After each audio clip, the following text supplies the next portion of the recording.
बिस्मिल्लाहिर रहमानिर रहीम नहमदुहु व नुसल्ली व नुसल्लिमु अला रसूलिहिल करीम अम्मा बाद अऊज़ु बिल्लाहि मिनश शैतानिर रजीम बिस्मिल्लाहिर रहमानिर रहीम या अय्युहल्लज़ीना आमनु तूबू इलल्लाहि तौबतन नसूहा सदक़ल्लाहुल अलियुल अज़ीम।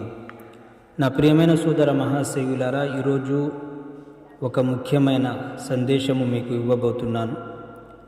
ఈరోజు తౌబా అంటే ఏమిటి, తౌబా యొక్క అర్థము, దానితో పాటు ఇస్తిగ్ఫార్, దీని యొక్క అర్థము కూడా మీకు తెలియపరుస్తున్నాను. ముందుగా మీతో ఒక చిన్న విన్నపం ఏమిటంటే, ఎవరైతే ఇంతవరకు మన యొక్క ఛానల్ తెలుగులో ఇస్లాం కాంతిని సబ్స్క్రైబ్ చేసుకోలేదు, వెంటనే సబ్స్క్రైబ్ చేసుకోండి, లైక్ చేయండి, షేర్ చేయండి, ఈ వీడియోను పూర్తిగా చూసే ప్రయత్నం చేయండి. తద్వారా మనకు పూర్తి విషయము మనకు అర్థమవుతుంది. కాబట్టి ఈరోజు సోదర మహాశయులారా, మనము తౌబా గురించి తెలుసుకుందాం. సాధారణంగా ప్రసంగాలలో రెండు వాక్యాలను వాడుతుంటారు. ఒకటి తౌబా, రెండు ఇస్తిగ్ఫార్. ఈ తౌబా మూడు విషయాల సమ్మేళనం. అంటే తౌబాలో మూడు విషయాలు ఉన్నాయి. తౌబా మూడు విషయాలతో కూడుకోనున్నది. ఈ మూడు విషయాలు లేనిదే తౌబా స్వీకరించబడదు. ఒకటి, చేసిన తప్పు మీద లేదా పాపం మీద చింతించాలి, అంటే బాధపడాలి.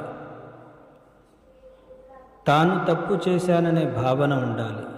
రెండు, చేసిన పాపాన్ని, తప్పును మళ్ళీ చేయకూడదు, దాన్ని వెంటనే వదిలిపెట్టాలి. మూడు, ఇక ముందు అలాంటి పాపాలకు పాల్పడనని దృఢ సంకల్పం చేసుకోవాలి. ఈ మూడు విషయాలు ఉంటేనే తౌబా స్వీకరించబడుతుంది. పాపం చేసిన తర్వాత తౌబా చేసుకుంటే మనిషి పాపాల నుంచి పరిశుద్ధుడవుతాడు. హదీసులో ఈ విధంగా పేర్కొనడం జరిగింది, ఎవరైతే చేసిన పాపాల పట్ల పశ్చాత్తాపం చెందుతాడో వారు ఎన్నడూ పాపాలు చేయని వ్యక్తిగా మాదిరిగా అయిపోతారు. వారి పశ్చాత్తాపం స్వీకరించబడటమే కాదు, ఆచరణ పత్రంలో ఇతను ఫలానా పాపం చేశాడు, ఆ పాపాన్ని మన్నించడం జరిగింది. అంతేకాదు, అతని ఆచరణ పత్రం మంచి నుంచి ఆ పాపాలను కూడా తుడిచిపెట్టడం జరుగుతుంది. పరలోకంలో ఆ పాప ప్రస్తావన కూడా జరగదు. మరో విషయం ఏమిటంటే, ఇస్తిగ్ఫార్ అంటే అల్లాహ్ తాలాతో, దైవంతో పాప క్షమాపణ కోరటం.